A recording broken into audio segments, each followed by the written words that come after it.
உங்களோட சேர்ந்து நாரும் மணக்குன்ற கதையா? அவளோட சேர்ந்து நானும் என் குடும்பத்தை நிம்மதியவே கெடுத்துட்டேன். ஒரு நேரம் அவளை பழி வாங்கணுன்றதுக்காக தான் கல்யாணமே பண்ணினேன். ஆனா என் குடும்பமே இப்படி பலிக்கடாவா அவன் நினைச்சு கூட பார்க்கல. என்ன செய்தாலும் ஒருத்தர் அவனால் நன்மை செய்து விடன்னு சொல்லுவாங்க. ஏன் தான் என் புத்தி இப்படி போனுச்சுன்னு தெரியல. இவங்களை அழிக்கிறேன்னு போய் கடைசியில என் அண்ணன் கஷ்டப்பட்டு உருவாக்கின நிலத்தை நானே இந்த கையால வித்துட்டேனே. இனி எந்த முகத்தோட என் அண்ணனை போய் நான் பார்ப்பேன்? சின்ன வயசுல இருந்து எவ்வளவோ கஷ்டப்பட்டான். அவனுக்காக ஒரு நல்ல துணியை கூட போட்டுக்க மாட்டான். நல்ல நாள் பெரிய நாள் எனக்கு ஒரு புது துணியை வாங்கி கொடுத்துட்டு அவன் யாராவது ஒருத்தர் பழசு ஏதாவது அவங்க வீட்டுல வச்சிருக்காங்கன்னு பார்த்து கேட்டு அந்த கிழிஞ்ச துணியை தச்சு போட்டுக்குவான். ஆனா அது கூட புரிஞ்சுக்காம அவன் பாசத்தையும் தெரிஞ்சுக்காம அவன் ரொம்ப புரிஞ்சுக்காம இத்தனை நாளா புரிஞ்சுக்கிறேன். ஆனா என்னைக்கு அவன் வேலையை நான் கெடுத்து அவனை மூளையில உட்கார வச்சனும் அந்த நிமிஷம் ஏதோ தப்பு பண்ணிட்டேன்னு தோணுச்சு. ஆனா நேற்று அவன் அடிக்கும் போதுதான் புரிஞ்சுக்குது. அண்ணன் அந்த நிலத்தை வேற நிலமா மட்டும் பார்க்கல, எங்களுக்கு பார்த்துக்கிட்டு இருக்கான். அந்த இடத்த மறுபடியும் வாங்க முடியுமான்னு கேட்டா தெரியாது. ஆனா அந்த இடத்த எப்படியாவது வாங்கிடணும். என் அண்ணனை பழையபடி சந்தோஷப்படுத்தி ஆகணும். இந்த பீடை விட்டு போனதுக்கு அப்புறம் தான் இந்த புத்தி எனக்கு வரணும்னு இருக்குது போல இருக்கு. ஒரு காலத்துல எப்படி இருந்த வீடு ஆனா எப்படி மாறிடுச்சு. நடுவுல கோட்டை போட்டு பஞ்சாயத்து இழுத்து நார் அடிச்சு ஐயோ நினைச்சே பார்க்க முடியல. என்ன மன்னிச்சிருந்தேன். வேணும்னு நான் உன்னை கஷ்டப்படுத்தணும்னு நினைக்கல. அவளை கஷ்டப்படுத்தணும்னு நினைச்சு கடைசியில உங்க எல்லாத்தையும் கஷ்டப்படுத்துற மாதிரி ஆகி போச்சு. என்னங்க என்னங்க என்ன ஏங்க சாப்பிடவே இல்லை நீங்க நேத்துல இருந்து. இப்படியே சாப்பிடாம இருந்தா என்ன பண்றது? உடம்பு கெட்டு போயிடாதா? வாங்க சாப்பிட. சாப்பாடு சாப்பிட்டு மட்டும் என்ன பிரயோஜனம்? வாழ்க்கையில நிம்மதியே இல்லை. இனி இந்த உயிர் மட்டும் எதுக்கு? போய் சேரட்டும். என்னங்க பேசிக்கிட்டு இருக்கீங்க? அவங்க பண்ணின தப்புக்கு நானும் நம்ம பிள்ளைய என்ன பண்ணுவோம்? எங்களுக்குன்னு ஏதாவது நாதி இருக்கா? போறதுக்குன்னு ஏதாவது போக்கடை இருக்கா? உங்களை மட்டுமே தானங்க நம்பி இருக்கோம். இப்படி பேசினா எப்படி? இதனாலதாண்டி இப்படி ஒவ்வொருத்த மேலையும் பாசம் வச்சுதான் கடைசியில இப்படி நான் வந்து நிக்கிறேன். நம்ம பயலையும் இப்படிதான் வளர்ப்பேன். கடைசியில அவனும் நமக்கு இதைத்தானே பண்ணிட்டு போவான்.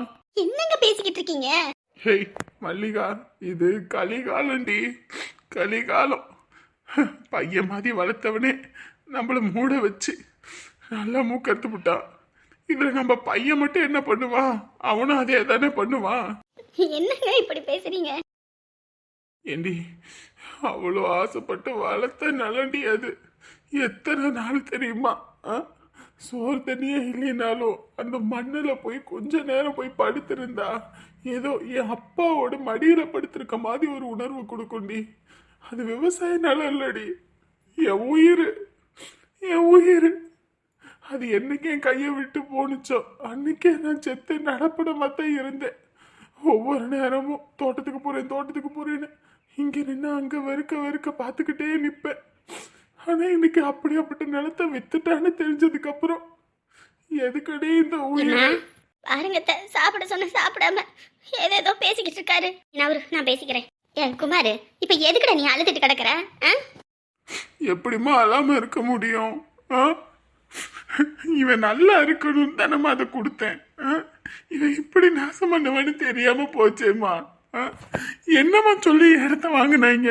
நாங்களும் விவசாயம் பண்றோம் வைக்கிறோம் தானே சொன்னோம். சரி நம்மளாவது ஒன்றும் இல்லாத காலி நிலத்தை கூட ஏதோ பொண்ணா மாத்துறதுக்கு ஏதோ ஏற்பாடு பண்ணுவோம். இவங்க ரெண்டு பேத்துக்கு விவசாயனாலே என்னன்னு தெரியாது. இதுல வேற நீர்ப்பாசனம் இல்லாத இடத்த கொடுத்தோம்னா அதுக்கு ரெண்டுக்கும் எப்படி விவசாயம் பண்றதுன்னு கூட தெரியாது. அதனால தானே நல்ல பொன் விளையிற பூமியை கொடுத்தேன். அதை இப்படி களிமண்ணா ஆக்கி வச்சிருக்காங்களேம்மா. குரங்கு கையில பூமலை கொடுத்த மாதிரி இதுங்க ரெண்டும் ஏன் தான் இப்படி இருக்குதுங்கன்னு தெரியல. விடுடா இந்த காலத்துல என்ன நிலம்னு ஒண்ணு வாங்க முடியாதுன்னு இருக்குதா? கஷ்டப்பட்டு ராத்திரி பகல் சம்பாதிச்சா இதை விட நல்ல நிலத்தையே வாங்கலாம். இப்ப என்ன அந்த இடத்துல தண்ணி பாசனம் இல்லைன்னா என்ன? ஒன்றும் பிரச்சனை கிடையாது. ஏதோ கவர்மெண்ட்டுக்கெல்லாம் எழுதி போட்டா கூட அரசாங்கத்துல தண்ணி ஏற்பாடெல்லாம் பண்ணி கொடுப்பாங்கல்ல. அந்த மாதிரி ஏதாவது நமக்கு கிடைக்காம எங்க போகுது? விடு நம்ம பாத்துக்கலாம். ஆமாங்க, இந்த உலகத்துல எதுவுமே நிரந்தரம் கிடையாது. எதுக்கு இதை நினைச்சிட்டு நீங்க தொங்கிட்டு இருக்கீங்க? பாரு, நீ சிங்கக்குட்டி மாதிரி ஒரு பையனை பத்தி வச்சிருக்க. அவன் இருக்கும்போது நீ எதுக்குடா கவலைப்பட்டுக்கிட்டு இருக்க? பையனை நல்லா படிக்க வை. இதை விட பெரிய இடமே நம்ம வாங்கலாம். இத்தனை ஒண்ணு காலி நடத்துக்கு அடிச்சுக்கிட்டு கிடக்குறானுங்க. உங்களை பொறுத்த வரைக்கும் அது இத்தனை உண்டுமா? என்னை பொறுத்த வரைக்கும் அது என் உயிர் மாதிரிம்மா. என்ன மன்னிச்சிருனே. நீ எனக்கு அண்ணன் மட்டும் இல்லைண்ணே, இன்னொரு அப்பாவும் கூட. ஆனா உன்னை நான் புரிஞ்சுக்காம இத்தனை நாள் இருக்கலண்ணே. உன்னை நல்லா புரிஞ்சுக்கிட்டு தானே இருந்தேன். அந்த குடும்பத்தை பழி வாங்கணும். நம்ம அம்மாவும் ஒண்ணு என்ன கஷ்டப்படுத்தினதுக்கு அவங்கள அந்த புள்ளைய வச்சு பழி வாங்கணுதாமா நான் காதலிக்கிற மாதிரில நடிச்சேன். கல்யாணமும் பண்ணினேன். அந்த குடும்பத்தை கஷ்டப்படுத்தணும்னு நினைச்சேன். கடைசியில நம்ம குடும்பத்தை கஷ்டப்படுத்தணும்னு நினைச்சு கூட பார்க்கலன்னு. ஏய் ரொம்ப நடிக்காதடா. அப்படியெல்லாம் இருக்கிறவன் எதுக்கட நேரத்தை வித்த சொல்லு பாப்போம். இல்லம்மா, அதுலதாம்மா புத்தி தடுமாறி போச்சு. ஆமா ஆமா, உன் நடிப்பெல்லாம் நம்பி நம்பி ஏமாந்து ரொம்ப நாள் ஆகி போச்சுடா. இனி நம்புறதுக்கு ஒண்ணும் கிடையாது. வெளுத்ததெல்லாம் பால் நினைச்சேன், அதாவது கல்லுன்னு இப்பதான் தெரியுது. நீ உன்னை நான் பெத்த வைத்த பேண்டையை கொண்டு தட்டு அடிச்சுக்கணும். தயவு செஞ்சு இங்க இருந்து போயிரு, எங்களை நிம்மதியா இருக்க விடு. அம்மா, எப்படியாவது வித்த நிலத்தை நான் எப்படியாவது வாங்கி வந்து கொடுத்துட்றேம்மா. என்ன மன்னிச்சிருங்கம்மா. ஏய் உன் நடிப்பெல்லாம் நம்பி ஏமாறதுக்கு நாங்க ஒன்னும் இழிச்ச வைங்க கிடையாது. போடா முதல்ல வெளியே. அம்மா, நான் இடத்த வித்தேன்னா இல்லைன்னு சொல்லல. ஆனா இந்த வீடு எனக்கு வேணாமா. இந்த முழு வீடு அண்ணனே எடுத்துக்கிட்டோம். என்ன அவனுக்கு பிச்சை போடுறியா? அவன் போட்ட பிச்சையில தாண்டா நீ உயிரே வாழ்ந்துகிட்டு இருக்க. அன்னைக்கு சொந்தம் வந்தோன்னு ஒரு நாய் பேய் கூட நமக்கு சோறு போட தயங்கினாங்கடா. ஆனா அந்த வயசுல போய் கலப்பைய புடிச்சு விவசாயம் பார்த்து அவன் போட்ட பிச்சை சோத்துல தாண்டா நம்ம உயிர் வாழ்ந்தோம். அவன் ரத்தம் சிந்தி சம்பாதிச்சத ஒரு நிமிஷத்துல தூக்கி கொடுத்துட்டல. இப்போ இவ்வளவு தூரம் வேக்கானமா பேசுறவன் அன்னைக்கு ஒரு நிமிஷம் அண்ணே இந்த மாதிரி நான் விற்க போறேன் என்ன பண்ணலாம் ஒரு வார்த்தை கேட்டிருந்தீங்கன்னா கூட மனசு ஆறுதல் அடைஞ்சிருக்கும்டா. ஆனா ஒண்ணுமே கேட்காம தூக்கி கொடுத்துட்டு இன்னைக்கு பழி வாங்கறதுக்கு தான் பண்ணேன், அதை பண்ண இதை பண்ணேனா? இதுல நம்புறதுக்கு நான் என்ன ஏமாளியாடா? நானே நம்பினாலும் சரிடா, இவன் நம்ப மாட்டான்டா. போடா முதல்ல போடா. அண்ணே, நீ எனக்கு இன்னொரு அப்பா தானே. நீ எனக்கு அம்மா தான். நான் தப்பு பண்ணும் போதெல்லாம் எனக்காக துடிச்சு போடும் போது அது நீங்க தான் எனக்கு தெரியும். ஆனா என் பாசத்தை நான் என்னைக்கு உங்ககிட்ட நான் வெளிக்காட்ட மாட்டேன், காட்டினதும் கிடையாது. ஆனா இந்த நிமிஷம் சொல்றேனே, நீ அந்த நிலத்து மேல எவ்வளவு அன்பு வச்சிருக்க, எவ்வளவு உயிரை வச்சிருக்கேன்னு புரிஞ்சுக்கிட்டேன்னு. எப்படியாவது என் உயிரை விட்டாலும் சரி அந்த இடத்த உனக்கு எப்படியாவது கொண்டு வந்து நான் கொடுப்பேனே. ஓட உயிரை விடுறா நம்மள. உயிரை விடுறதுக்கு அவனை இவ்வளோ தூரம் நான் வளர்த்தேன். நிலம் தானே போயிட்டு போகுது, ஏதோ ஒன்று பார்த்துக்கலாம். இப்ப கூட பாருடா, இப்ப கூட பாரு. அவன் உன்னை நல்லா வச்சுக்கணும்னு தான் யோசிக்கிறேனே தவிர அவன் போனா போதுன்றான். ஆனா நீயும் ஆம மூஞ்சி கறி பொண்டாட்டி அவன் சொட்ட பையன் எல்லாரும் உள்ள விட்டுக்கிட்டு என்னென்ன வேலை பார்த்தீங்க? ஏமா, அந்த ஆளை நான் வீட்டுக்குள்ள விட்டதுக்கு அந்த ஆளை நான் நல்லா என் மனசு தீர ஆத்திர தீர வச்சு செய்யணும்னு தாம்மா, வேற ஒன்றும் இல்லம்மா. ஐயோ நீங்க செஞ்ச அழகு எங்களுக்கு தெரியும்பா. உங்களோட இதுல நாங்க குளிந்து போயிட்டோம். தயவு செஞ்சு போயிருந்துட்டு. அண்ணே, சத்தியமா சொல்றேனே, எனக்கு நீ இன்னொரு அப்பா தான். எப்படியாவது அந்த நிலத்தை நான் கொண்டு வரேனே. என் கடையை வித்தாலும் சரி நான் உனக்கு அதை ஏற்பாடு பண்ணி தரேனே. கம்மனு இருடா, நீயாவது உன் தொழில நல்லபடியா முயற்சி கொண்டு போ, நான் ஏதாவது பாத்துக்கிறேன். இல்லைண்ணே, இல்ல அந்த விவசாய நிலத்தை நான் எப்படியும் கொண்டு வருவேன். சத்தியமா நான் கொண்டு வருவேனே. வீட்டுக்கு வந்தவளுக்கு சரியில்லைன்னா குடும்பம் எந்த கதிக்கு ஆகும்னு நம்ம வீட்டை பார்த்து எல்லாம் கற்றுக்கட்டும். எந்தெந்த விஷயத்துல பொண்டாட்டி பேச்சு கேட்கணுமோ அது அதில் தாண்டா கேட்கணும். எல்லா விஷயத்துலையும் கேட்டா அப்புறம் வீட்டில் நிம்மதின்றது இருக்காதுடா. வாழும்போதே நரகத்தை பார்க்க வேண்டியதா போயிடும். கடவுள் எல்லாத்தையும் கொடுத்துருக்காரு எல்லாத்துக்கும். ஆனால் அதை எப்படி பயன்படுத்துகிறோன்னு ஒரு விதம் இருக்கு. எல்லாருக்கும் இருக்கிறத நினச்சி சந்தோஷப்படுறது இல்லை. அடுத்தவங்கிட்ட அது இருக்கே, நம்மக்கிட்ட அது இல்லையே அப்படின்னு அடுத்தவனை நினச்சி பொறாமப்படுறது தான் இங்கே நிறைய பேர். கஷ்டமோ நஷ்டமோ நம்மக்கிட்ட இருக்கிறத வச்சு வாழ்றது தாண்டா வாழ்க்கை. அடுத்தவனோடதை அடித்து பிடுங்கிறதுனாலையும் அடுத்தவனை அடிக்கிறதுனாலையும் வராது. விடு, இனி அவளை பழி வாங்குறேன், அதை பண்ணுறேன், இதை பண்ணுறேன்னு எந்த இதுவும் வேண்டாம். போனது போயிட்டு போட்டோம். நமக்கு பிடிச்சது ஏதோ விலகிருச்சுன்னு நினைப்போம். இனிமேலாவது அண்ணன் தம்பி நீங்கள் சந்தோஷமாக இருந்தால் அதுவே எங்களுக்கு போதும்டா. இனி எந்த சண்டையும் வேணாம், எந்த சச்சரவும் வேண்டாம். இவங்க பண்ணின தப்பு.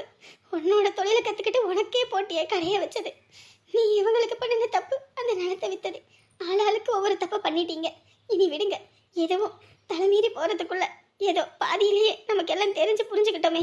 இதுக்கப்புறம் எந்த சண்டை சச்சரவும் வேண்டாம், விடுங்க. நல்லா சாப்பாடை சாப்பிட்டாச்சப்பா, உடம்பெல்லாம் அலுப்பா கிடக்குது. இன்னைக்கு ஒரு குட்டி தூக்கத்தை போட்டுருவோமா, இல்லை போய் ஆஃபீஸை திறப்போமா? இதுலேருந்து இந்த ஜானியும் புருஷங்கானே ஆளையே காணா. எங்கிட்ட போய் தொலைஞ்சாங்கன்னே தெரியலையே. இல்லைன்னா இங்கேயும் அங்கேயும் உக்காந்துக்கிட்டு தின்னே அழிப்பானுங்க. ஏ காஞ்சனா, ஏ காஞ்சனா. என்ன தானே புருஷன் கூப்பிட்டா என்ன நொன்னே அப்படின்னு தான் வருவேன். என்னங்க அப்படின்லாம் கேட்கறது இல்லை. என்னத்த உங்க அப்பன்னு சொல்லி கொடுத்து வளர்த்தானோ. என் குடும்பத்தை இழுக்கலனா உங்களுக்கு தூக்கம் வராது. ஆமா ஆமா, உங்க குடும்பம் அப்படியே பழக்கார வள்ளல் குடும்பம். வாய கிண்டாதடி. எங்கடி இந்த ஜானகியும் அப்புறம் அவன் புருஷன் அந்த ஒட்டு பிள்ளையும் காணோம். நீ எங்கிட்டு போனாங்கன்னு என்கிட்ட கேட்டா எனக்கு என்ன தெரியும்? நீ இந்த வீட்டில் தானே இருக்க இல்லை வெளிநாட்டில் எதுவும் இருக்கியா? ஏன் வீட்டில் இருந்தால் அவங்கள நோட்டை விட்டுக்கிட்டு இருக்கிறது எனக்கு வேலையா? எனக்கு தனிப்பட்ட எந்த வேலையும் இல்லையா? ம். எங்கடி போனாங்க காலையிலேருந்து ஆளை காணோம்? அது என்ன கண்டாவியே தெரியல. காலையில் 5 மணிக்கு இந்த கட்டாந்தரையை கூட்டு ஓடி எந்திரிச்சேன். அப்பையிலேருந்து 2 பத்தியும் ஆளையும் காணா ஒன்றையும் காணா. கதவு திறந்து கிடந்துச்சு. அநேகமா வீட்டை விட்டு எதுவும் போயிடுச்சுங்களா என்னவோ. யாரு அதுங்களா? வீட்டை விட்டு போற ஆளுங்களா? ஏண்டி நீ வேற, அதுங்களாம் எச்சு கையில காக்கா ஓட்டாதுங்க. எங்கடா சொர்க்கண்ட இடமே சொர்க்கம்னு சொல்லி வாழ்ந்துகிட்டு இருக்குதுங்க. அப்படி இருக்கிறதுங்க எப்படி போகும்? அங்க போய் மறுபடியும் என்ன குடிசை வீட்லயா போய் காலந்தல போதுங்க? ஒரு வேளை போயிடுச்சுங்களா என்னவோ மறுபடியும். இருக்கும். நான் தான் நிலத்தை வித்த காசெல்லாம் தரமாட்டேன்னு சொல்லிட்டேன்ல, அதனாலவே எதுவும் வீட்டை விட்டு எதுவும் போயிடுச்சுங்களா என்னவோ. அதானே 10 காசு உங்களுக்கும் கொடுக்க மனசு வராது. இதுல நீங்க என் குடும்பத்தை குறை சொல்றீங்க. எங்க அப்பாவா இருக்க போக எனக்கு நகை நட்டுன்னு ஏதாவது போட்டாரு. ஐயோ உங்க அப்பா அப்படி நகை நட்டு போட்டு தான் தள்ளிட்டான்.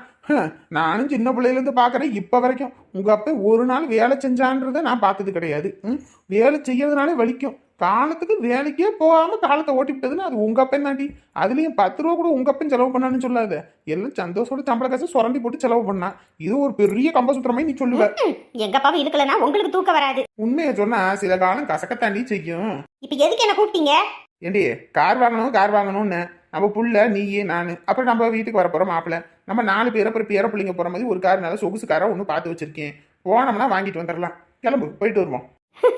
என்னங்க நிஜமாவே கார் வாங்க போறோமா? அதானே கார் வாங்க போறோம்னு பல்லு 32 நல்லா தெரியுதே. இதை சொல்றதை விட்டு தேவையில்லாத பேச்செல்லாம் பேசிக்கிட்டு இருப்பீங்க. எங்க கார்ல என் பேரு காஞ்சனான்னு எழுதுறீங்களா? ஏன் கந்திருஷ்டி படாம இருக்கிறதுக்கா? ஆனா போங்க, எல்லார் வீட்டு கார்லையும் நான் பார்த்துருக்கேன். பொண்டாட்டி பேரு, பிள்ளைங்க பேரு, பேர பிள்ளைங்க பேருன்னு எல்லா பேரும் எழுதுறாங்கங்க. அந்த மாதிரி நீங்களும் காஞ்சனான்னு எழுதுங்க. ஆசையா இருக்கு. ஏண்டி என் அப்பா வீட்டு நிலத்தை வித்து நான் கஷ்டப்பட்டு கார் வாங்கினா அதுல உன் பேரை நான் போடுவேனாடி? அதானே என் பேரெல்லாம் போட்டாத்தான் நீங்களா உருட்டுருவீங்களே. ஏண்டி உன் பேரெல்லாம் போடணும்னு நினச்சிக்க. அந்த காருக்கு பின்னாடி கீழே ஏதோ அந்த கண்டிச்சி படக்கூடாதுன்னு ஏதோ பொம்மை கிம்மெல்லாம் மாட்டுவாங்கல்ல, அந்த மாதிரி வேணா மாட்டலாண்டி. அதுக்கு தான் லாக்கி பேர் வச்சிருக்கான் பாரு உங்க அப்பன் காஞ்சனா. ஏதோ பேய் பேரு. ஏற்கனவே நீ பேய் தான். இதுலயே அப்பயும் பிறந்தப்பயும் உங்க அப்பனுக்கு தெரிஞ்சிருக்கு. அதனாலதான் காஞ்சனான்னு பேயோட பேரையே உனக்கு வச்சிருக்காண்டி. ரொம்ப இழிக்காதீங்க, பல்லு கொட்டிட போகுது. சரி போய் காசு எடுத்துட்டு வா. என்ன தலையெழுத்தா? என் பேரை வைக்க முடியாது, அப்புறம் நான் போய் எடுக்கணும். ஆட வச்ச தொலைறண்டி போடி. ஆமா, உங்களுக்கு எல்லா புழுக்க வேலையும் நான் பார்க்கணும். புள்ள பத்து கொடுக்கறதுல இருந்து வளர்த்ததுல இருந்து வீட்டு வேலை பார்க்கணும், மாட்டை பார்க்கணும், ஆட்டை பார்க்கணும், கட்டாந்தரையை கூட்டணும், எல்லா புழுக்க வேலையும் நான் பார்க்கணும். ஆனா என் பேரை வைக்க முடியாது. ஆட வைக்கிறடி போடி. நீங்க வைக்க மாட்டீங்க. உங்களுக்கு காரி ஆகணும்னா தான் என் காலை பிடிப்பீங்க, இல்லைன்னா என் கழுத்துல பிடிப்பீங்க. இந்த சிறடுக்கு ஆசையிலே பாருங்க, இந்த முத்து பையன் கார் வாங்கினா போதும், உடனே பொண்டாட்டி பேரை கிழிச்சு அதில் எழுதிடுறான். அதுலயும் அவன் பொண்டாட்டி ஸ்கூட்டி வாங்கினாலும் அதுலயும் அவங்க பேரை எழுதி போடுறாங்க. அப்படியெல்லாம் எழுதுறாங்க. நீங்களும் தான் இருக்கீங்கல்ல. ஏண்டி திரையில வர்றதெல்லாம் நிஜத்துல நடக்கும்னு நினைக்காத, சரியா? அதெல்லாம் நடக்காது. போ, கனவு உலகத்துல வாழ்ந்தது போதும், காசு எடுத்துட்டு வா. வாங்கிட்டு வந்த வரான், அப்படி என்ன பண்ணி தொலைகிறது? காரை இப்படியும் நம்ம பேரில் ரெஜிஸ்டர் பண்ண முடியாது. ஏன்னா ஏற்கனவே நம்ம ஃபைனான்ஸ் கம்பெனி வேற வச்சிருக்கோம். அதுக்கப்புறம் ஜிஎஸ்டியை கட்டு, அதை கட்டு, இதை கட்டுன்னு லொட்டு லொஸ்க்குன்னு எல்லாம் நம்ம தலையோட வந்துடும். இவ பேரில் வாங்கினாலும் இவ ஓவரா சீனை போடுவாளே. சரி, நம்ம குடும்பத்துக்காக மாடா உழைச்சிருக்கா, ஓடா தேஞ்சிருக்கா. அப்படியாப்பட்ட பேரில் ஒன்றை வாங்கி தான் போடுவோமே. கார் எப்படி போகுதுன்னு பார்ப்போமே. இவளை கட்டுன நாள்லேருந்து இப்போ வரைக்கும் ஒரு நல்லது எனக்கு நடந்ததில்லை. இப்போ தான் தடவை இவ பேரில் காரை வாங்கணும்னு நினைக்கிறேன். இது எப்படி வரும்? ஐயோ, என்னடா இது? நினைச்சோன்னே ஐயோ ஒய்யோன்னு கிளம்புறாளே. ஏய் என்னடி ஆச்சு? ஐயோ, போச்சே. நல்லா தானே போனா, என்ன ஆச்சுன்னு தெரியலையே. போச்சுன்னு இல்லை கத்துறா. ஐயோ ஏய் என்னடி ஆச்சு? என்னடி இப்படி ஒப்பாரி வச்சுக்கிட்டு கத்துற? என்னங்க போச்சுங்க, எல்லாமே போச்சுங்க. போச்சு நகடி பக்கத்துல இருக்கடி. என்னடி ஆச்சு சொல்லி தொலைடி ஒழுங்கா. ஏங்க அவங்களுக்கு கூட இந்த குழி வெட்டுறேன்னு இப்ப அந்த குழியில நம்மளே விழுந்துட்டோங்க. ஏய் என்னடி சொல்ற? ஏங்க உங்க அக்காவோட அந்த உருப்படாத புருஷனும் சேர்ந்துக்கிட்டு நம்ம வீட்டுல இருக்கிற நகை பணம் காசு எல்லாத்தையும் திருடிக்கிட்டு போயிடுச்சுங்க. ஏய் என்னடி சொல்ற? ஃபைனான்ஸ் கம்பெனியில 10 ரூபா வச்சாலும் எங்கிட்டாவது ஏதாவது காவாணி போய் வந்தா மொத்தத்தையும் திருடி போயிடுவான்னு சொல்லிட்டு மொத்த பணத்தையும் லாக்கர்ல உள்ளதெல்லாம் எடுத்துக்கிட்டு வந்து இங்கே வச்சேனடி. நடிக்காத. போய் சொன்னா எனக்கு பிடிக்காது, உனக்கு தெரியும்ல. ஏங்க இல்லைங்க, உண்மையா தாங்க சொல்றேன். ஒரு குண்டுமணி தங்கம் கூட இல்லைங்க. மொத்தமா எல்லாத்தையும் வலிச்சு எடுத்துட்டு போயிட்டாங்க. பீரவே வேற காலி பீரவே தாங்க கிடக்குது. ஐயோ ஏடி நீ சொல்றது கேட்டா எனக்கு எப்பயே நெஞ்சடிக்கிற மாதிரி இருக்குடி. போய் இது சொல்லாதடி, நான் தாங்க மாட்டேன்டி. இங்க தாங்குற அளவுக்கு என் உடம்புல தெம்பு இல்லடி. ஏற்கனவே நீ இப்படித்தான் பண்ணுன. காசு எவனையோ விட்டு அல்ல விட்டு கடைசி நேரத்துல நீதானு தெரிஞ்சுது. அந்த மாதிரி எதுவும் இடையில வேலைக்கு இது பார்த்துட்டியாடி? சொல்லுடி. காரில் உன் பேரை வைக்கலன்னு சொல்லி ஏதோ வேலை பார்த்துட்டியா? அப்படிலாம் ஒன்றும் இல்லடி. உன் பேர்ல தாண்டி காரே வாங்க போறோம். தயவு செஞ்சு வச்சிருந்தா கொடுத்துருடி. ஐயோ என்னங்க சொல்றீங்க? என் பேர்ல தான் கார் வாங்க போறீங்களா? ஐயோ ஐயோ ஐயோ ஐயோ, என் காரு என் காரு என் காரு. ஏய், காரு இருக்காது. நீ கார் வாங்க போன காசு இருக்கடி. ஃபைனான்ஸ் காசு அது மட்டும் இல்லடி, ஊருல உள்ள எல்லாத்தோட நகையும் உள்ள போட்டு வந்து வச்சிருந்தேன். ஐயோ, அது எப்படி பார்த்தாலும் ஒரு 50-60 பவுன் வருமே. ஆத்தி, ஊருக்காரவர்களுக்கெல்லாம் காசு காணாம போன விஷயம் தெரிஞ்சதுன்னா நம்மள உண்டுல நாக்கிடுவாங்களே. ஏற்கனவே ஒரு தடவை அப்படித்தான் நடந்துச்சு. எவனையோ உள்ள விட்டு காசு எல்லாம் வச்சு மறுபடியும் அந்த பஞ்சாயத்து போறதுக்குள்ள அடுத்து இன்னொரு பஞ்சாயத்தா. ஐயோ, இப்ப என்னடி பண்றது? என்னங்க அவ்வளவுதாங்க, ஊருக்காரவங்களுக்கு தெரிஞ்சதுன்னா நம்மள போட்டு தள்ளி போடுவாங்க. எங்கிட்டாவது ஓடி போயிடலாமா? என்னடி ஓடி போறத பத்தி பேசிக்கிட்டு இருக்க? காசு நகையெல்லாம் காணுமேடி. இப்ப அதுக்கு என்னடி வழி பண்றது? போச்சுங்க. ஐயோ ஐயோ, இப்ப என்ன பண்றதுனே ஒன்றும் புரியலையேங்க. இருக்கிற நிலம் எல்லாத்தையும் வச்சு தள்ளிவிட்டீங்களேங்க. ஐயோ, கூடவே இருந்து குழி பறிச்சுட்டானே. ஐயோ, நான் என்ன பண்ணுவேன் இப்ப? கேட்கும் போதே காசை எடுத்து நீட்டி இருந்தா இந்த பிரச்சனையெல்லாம் வந்திருக்குமா? இப்ப பாருங்க என்ன கதிக்கு ஆளாயிட்டோன்னு. ஐயோ, இப்பதானே நினைச்சேன். இத்தனை வருஷத்துல ஒரு தடவை கூட உன் பேர்ல ஒண்ணு வாங்கலையே.